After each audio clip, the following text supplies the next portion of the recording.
tragedy. At least 8 people found dead in the back of a sweltering hot trailer with no air conditioning, parked outside a Texas Walmart. We're looking at a human trafficking crime here. 20 other people found in critical condition. The details we're learning this morning.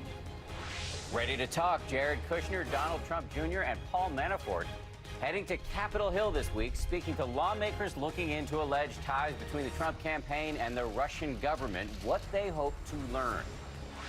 Severe storms causing flooding in the Midwest. Roads and bridges washed away. Hail battering streets. High winds uprooting trees, leaving tens of thousands in the dark. Don't ever come to Kansas/Missouri. What to expect? Oh my goodness. For the week ahead. And memories about a mother. To the world, she was a princess. To 2 young boys, she was simply mom. We felt, incredibly loved, her and I, and I'm very grateful that love still feels there. Almost 20 years after her death, Princes William and Harry sharing their intimate stories and priceless moments.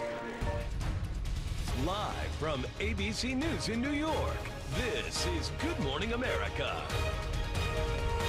Good Sunday morning, everyone. I want to thank you so much for joining us. We do want to get right to the breaking news overnight. A horrifying discovery in a Walmart parking lot in San Antonio, Texas. Shortly after 12:30 local time, authorities got a call from a Walmart employee who claimed to have been approached by somebody asking for water. When the fire department responded, they found a terrible scene in the sweltering trailer section of an 18-wheeler with many people dead, many more in serious or critical condition. And we do want to note at least 2 children were in there as well. Air ambulances were called in to transport people to the hospital, many of them suffering from heat stroke or dehydration. Police are now calling this a case of human trafficking. ABC's Kenneth Moten is in Dallas with the latest. Kenneth, good morning to you. Good morning, Dan and Paula. This is now a major federal investigation here in Texas. The details are still coming in, but here's what we know. Overnight, police in San Antonio say they found at least 30 people inside a tractor trailer in a Walmart parking lot. Alert employees called 911 after they spotted people spilling out of the truck, desperate for water. Inside, a horrific discovery, 8 people dead. First responders say 17 were pulled out and transported with life-threatening injuries. The rest, less critical. All of the victims suffering from heat-related illnesses like heat stroke and dehydration. The majority of them adults in their 20s and 30s, but there were at least 2 young children. We're looking at a human trafficking crime here this evening. Department of Homeland Security is involved. They're working with us. Homicide will work with them to determine the origin of this horrific tragedy. San Antonio police say this morning they do not know where the truck came from or where it was going, but the driver has been taken into custody. They have also not confirmed the nationalities of the victims, but we do know ICE is now a part of this investigation, and police are searching for people who ran from the truck into the nearby woods. Investigators say that tractor trailer had no air conditioning. Temperatures here in Texas have been in the low 100s, so it had to be unbearably hot for those victims. Dan and Paula. Kenneth Moten, thank you. As Paula said, a horrifying story. We are now, though, going to move on to politics. And President Trump facing a tricky choice now after congressional leaders cut a deal to slap sanctions on Russia, punishing that country for meddling in our elections. Now, the administration was against this legislation. So will Trump sign the bill, which has overwhelming bipartisan support? It comes as we head into a week in which both the president's son, Don Jr., and his son-in-law, Jared Kushner, will be meeting behind closed doors with congressional investigators looking into this Russia issue. The president himself launched an unusually robust tweet storm this weekend with 10 tweets blasting everything from leaks, defending his son, bringing up his own power to pardon even. Georgia is standing by this morning, but we're going to send it first to ABC's David Wright, who's at the White House for us this morning. David, good morning to you.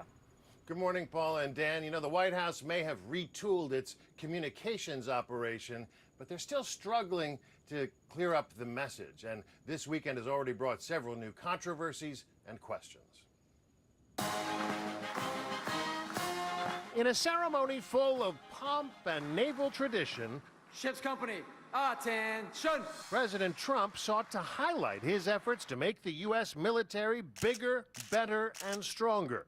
American steel and American hands have constructed a 100,000-ton message to the world. Trump made no mention of the fact that the USS Gerald Ford came in late and over budget by nearly $3 billion, 25%, though he has been critical of those cost overruns before. On this occasion, he asked for the sailors' help in passing a new budget that calls for an extra $74 billion in military spending over 2 years. So call that congressman and call that senator and make sure you get it. And by the way, you can also call those senators to make sure you get health care. The commander-in-chief appearing to order men and women in uniform to support him politically. That's a break with tradition. Congress is not making it easy for Trump, adopting parliamentary rules that'll require 60 votes on major portions of the Republican health care bill. The Senate and House also agreeing Saturday to force the White House to get their approval before easing Russian sanctions, a provision the administration has lobbied against. As Trump's son-in-law Jared Kushner heads to Capitol Hill this week to be interviewed behind closed doors in the Russia probe, the president pointedly asserted on Twitter that all agree the U.S. president has the complete power to pardon. But Trump insists he's not even thinking about doing that because, he insists, the only crime so far is leaks against us. Now, last night, the president's personal lawyer, Jay Sekulow, spoke to reporters in Denver, where he's attending a conservative conference, and he insisted that the Trump legal team is not looking into the question of pardons because, he says, it's not an issue. But some legal scholars have suggested that the Constitution's unclear on whether the president could pardon himself. And some have suggested that if he were to do so, it would provoke a constitutional crisis. Dan and Paula? All right, David Wright reporting from the White House for us this morning. David, thank you. We want to bring in our chief anchor, George Stephanopoulos. He'll be hosting this week a little bit later this morning. George, good morning to you. We want to talk about the issue of pardoning that David Wright just brought up, and he mentioned that Jay Sekulow, his lawyer, was speaking about this last night, doesn't know where this came from, and, quote, says what's going on in Washington is an attack of the president. So at the end of the day, whether or not the president is researching it, we know he's tweeting about it, can the president pardon himself? Well, that question has actually never been tested because no president has ever tried it before. Most constitutional scholars believe that a president cannot pardon himself on the principle that no person, even a president, is above the law. In fact, that's the finding of the Justice Department's Office of Legal Counsel back in 1974 during the Richard Nixon case. But again, that has not been tested. And the Washington Post did report this week that the president's team had been looking and researching into the question of pardons. The president had even asked, according to the Washington Post, about whether he had the power to pardon himself. This bill to slap sanctions on Russia for meddling in our elections, as Paula said, has bipartisan support. The White House has been wary, to say the least. Do you think Trump's going to sign it? Hard to imagine that he will not sign it because it has overwhelming support. I think it passed 98-2 in the Senate. It's going to be up on the House calendar by a provision that will ensure that it passes by more than 2/3 votes. But as David pointed out, the White House has been against some provisions which restrain the president's flexibility on sanctions. But when you've got a bill that imposes sanctions on Russia and Iran and North Korea, hard to imagine the president won't sign it. I will be asking the president's new press secretary, Sarah Sanders, about that this morning on This Week. And speaking of the communication shakeups, Anthony Scaramucci, also known as Mooch, the new comms director, signals a vastly different communications approach. I know from your time in the White House as communications director, how much can this alter the course of the administration? But you saw Mooch at the end of that first press conference blowing kisses to the media, seemingly warming up to them. You know, anybody who served in the White House in the communications shop, what communications director, press secretary, has a joke shared across partisan lines. You know, whenever something goes wrong in the White House, it's a communications problem. Even though there are often other things going on behind it. It can probably make a bit of difference at the margins, you know, to have a friendly face out there. But the real issue is going to be, what do those people say from the podium? Do they tell the truth? Can they defend President Trump's actions? What's going to be happening on the rest of the president's agenda? If things aren't going well in the rest of the White House, even a nice smile at the podium is not going to make a big difference. George Stephanopoulos, thank George. you. I want to remind everybody, George has a big show this morning. 3 exclusive interviews. He's going to go one-on-one with Trump legal team member Jay Sekulow, as well as he said, new White House press secretary Sarah Sanders after that big White House shakeup, plus the Senate Minority Leader Chuck Schumer discussing the Democratic Party's new economic agenda. That's coming up later this morning on This Week, right here on ABC. Thanks again, George. Thanks again, George. We're going to move now to the severe storms with high winds and torrential rain tearing across the country, causing problems from the Midwest to the East Coast. Kate Parker filling in for Rob Marciano this morning. She has the very latest. Kate, good morning. You guys, it's been such an active weather pattern that we've seen a tremendous amount of damage, like in D.C., where we had power lines down, causing power outages to thousands, or in Wisconsin, where we had roads completely washed out and a state of emergency was declared. This morning, severe summer storms striking across the country after more than 330 severe weather reports this weekend. Holy cow. Days of rain giving way to flooding in the Midwest. Rivers continuing to rise, roads washing away. This bridge in Iowa, gone. And in Illinois, more hail. Torrential rain and powerful winds uprooting this massive tree. One woman's backyard creek growing into a raging river in just a few hours. And those heavy rains knocking out the power for nearly 100,000 homes in Missouri and Kansas, and surprising one traveler visiting from across the pond. Don't ever come to Kansas/Missouri. This is it. This is what you come to. And residents down south. Oh my goodness. Dude, what is this? Also bewildered by the precipitation. Wow, babe, this is nuts, man. The streets of New Orleans flooding, residents using canoes instead of cars. So coming up in just a couple of minutes, I'm going to have a further look at this forecast because today that threat is more widespread. It's not just for, these isolated areas. We're looking at an even bigger area, and it's some of the same spots that have already been hit, so we could see more problems. Sad for some of those areas already Absolutely. been hit. Thank you very much. Great to have you again, Kate.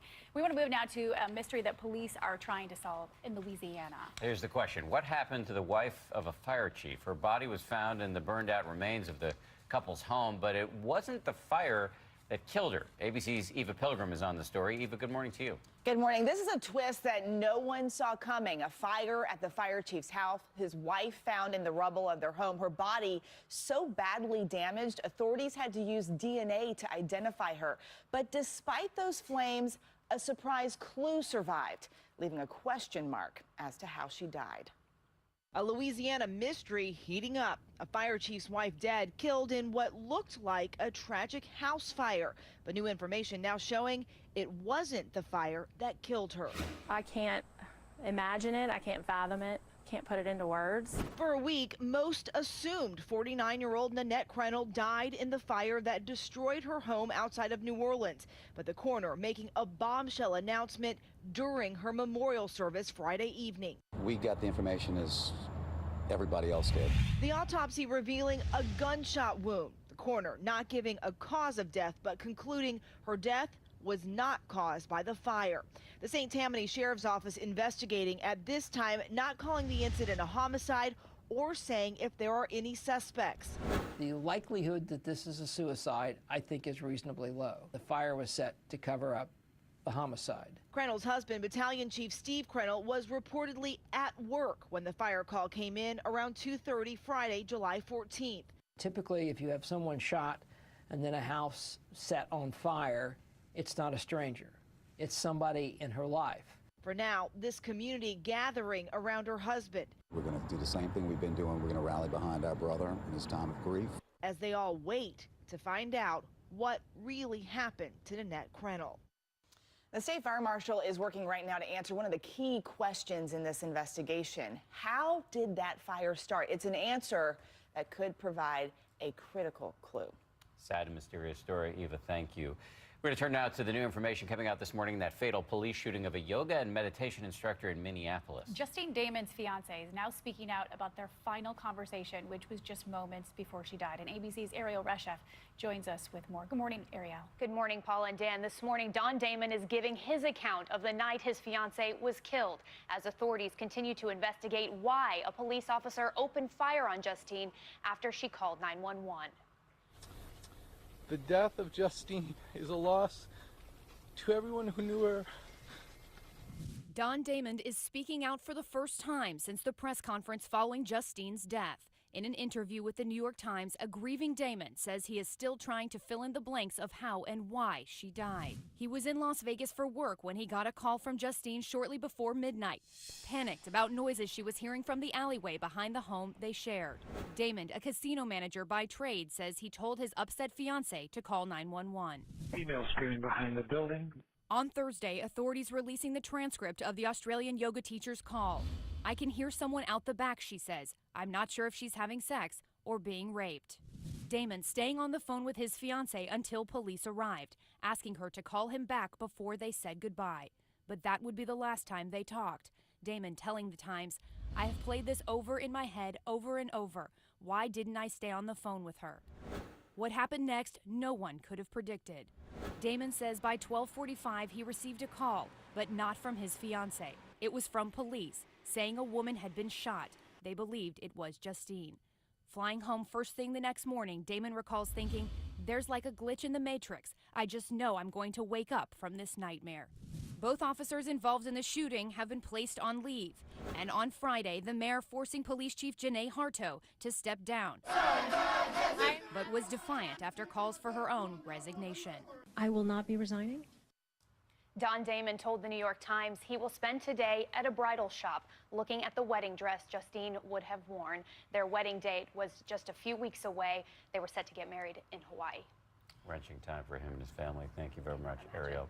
As we mentioned, it's a tough day in the weather department, so we want to check back in with meteorologist Kate Parker, who's in for the vacationing Rob today. Hey, Kate.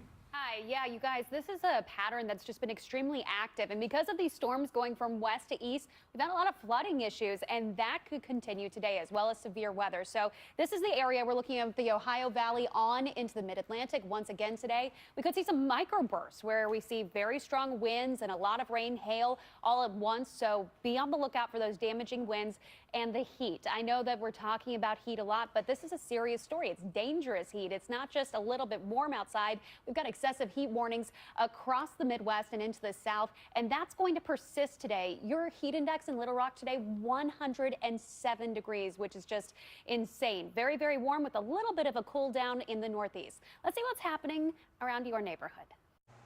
Another day of heat and humidity with our daytime highs in the low 90s. Noticing a little bit more cloud cover for the D.C. area. Looking dry for now, but showers and storms well off to our west.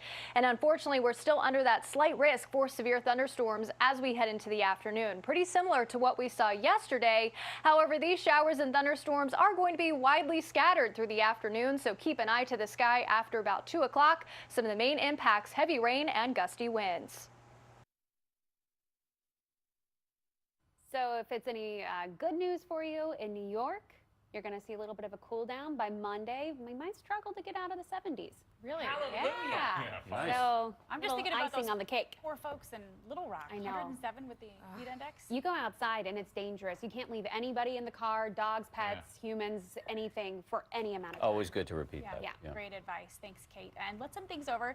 Kick it over to Ron Claiborne for a look at the other headlines that we're following this morning. Good morning, Ronnie. Hey there. Good morning to you, Paula and Dan, Adrian, Kate. Good morning, everyone. We're going to begin in Washington State, where a Colorado man has been arrested in connection with the death of his 13-year-old son.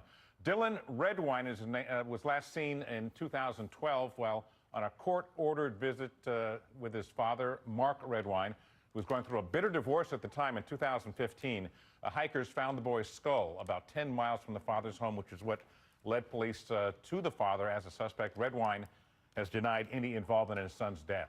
In Cincinnati, hundreds of people gathered for a rally to protest prosecutors' decision not to seek a third trial against a white University of Cincinnati police officer who fatally shot an unarmed African-American motorist. The now former officer, Ray Tenzing, shot Sam DuBose during a traffic stop that was 2 years ago. Tenzing said he feared for his life. Two juries were unable to reach a unanimous verdict on murder or manslaughter charges. Overseas in London, the parents of terminally ill 11-month-old Charlie Gard, they are due back in court for what may be the final ruling on whether their son will be allowed to travel to the U.S. for an experimental medical treatment. The court hearing is set for Monday through this coming week. A lawyer on Thursday said that the hospital treating Charlie said that new scans on the sick infant made for, quote, sad reading. Back here in the U.S., Arizona Senator John McCain's daughter is sharing the first image of her father since he revealed that he's being treated for brain cancer. Meghan McCain posting this photo of them on